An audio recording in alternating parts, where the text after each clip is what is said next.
If you're anything like me, you probably have really tight hips.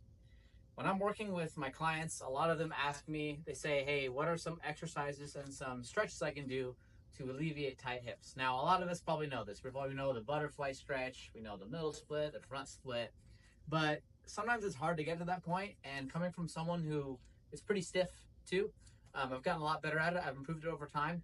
One of the best methods I recommend is using a belt to stretch, right? Now, the reason why I want to use a belt to stretch is because it's going to allow you to have good form when you're stretching. So for example, if I'm stretching like the pike, right? Let's say I'm doing a pike stretch, or, I have my feet out like this and I'm reaching for my toes.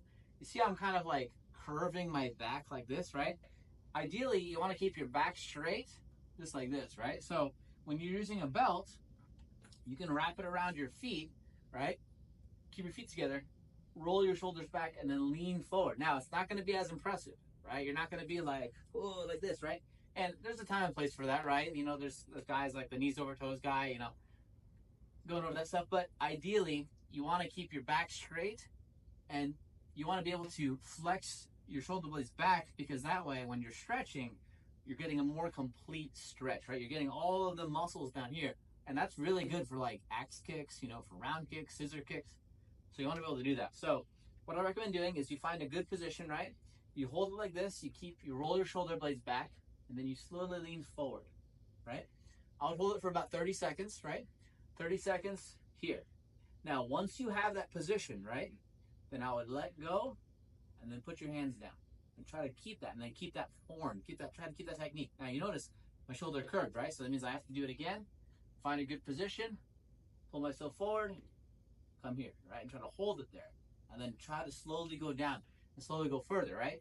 And if that's pretty intense, you can still use one leg, right? So you can tuck one foot in like this, right? Get your foot like this, okay? Try to find that position, shoulders back, and then going down, right? And then once you're there, here. Your goal isn't so much to reach out and touch your toes, but it's to get your hips, right? And your, almost like your pec to your thigh, right? That's, in my experience, working with different athletes, martial art athletes, the ones that can get their chest to their thigh, they can have like vertical axe kicks. Like, I've seen that happen more often. Whereas you see guys do this, they can get really far here, but if you can get your chest really, really crunched in like that, that's more similar to how you would throw an axe kick, right? So when I'm throwing my axe kick, right, see how it's hitting my chest, right? I'm here, boom, right? So it's better to practice like that, because that's going to increase it, right? So that's what I recommend you do. Use a belt. You can just for virtually any stretch where you're dorsiflexing, meaning you're pulling your toes back, trying to get that good stretch right there. If you guys are looking for a trainer, you want someone to help you kind of improve your flexibility, give you like a guided plan based on based on where you're at, then just click the link down below. I do offer online coaching.